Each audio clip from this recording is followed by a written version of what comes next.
បងប្អូនមកគូទៀតហើយនេះដែលគូនេះយើងត្រូវវិភាគអត់ចាញ់សងបងប្អូនគ្នាបាទ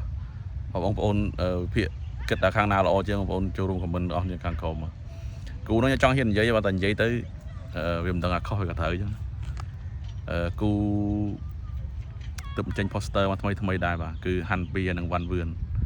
ហើយគូនេះបើយើងយកទៅប្រៀបធៀបគ្នាហាន់ពីគាត់ធ្លាប់ឈ្នះពេលទីទេពឈ្នះពេលទីទេពហ្នឹងគឺអាទីទេពវល់ហ្មងបាទនិយាយឲ្យដាច់ចឹងមកគឺឈ្នះដាច់ផឹងហ្មងបាទហើយចំពោះវ៉ាន់វឿនវិញបាទគឺចាញ់អាទីទេពទូកដូចគ្នាដែរបាទដោយការប្រកួតលើកទី1ហ្នឹងចាញ់ទៅមកទូកទេបាទតែរាប់2ដងដូចគ្នា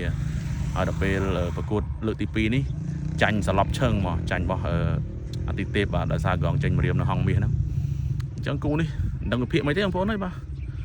មានតែជូនពរកីឡាករទាំងពីរធ្វើបានល្អបាទតែបើជំនឿចិត្តហើយនឹងអារម្មណ៍របស់ខ្ញុំនៅតែគិតថាគូនេះអ្នកដែលឈ្នះគឺហាន់ពីឯបាទព្រោះអីហាន់ពីឥឡូវគាត់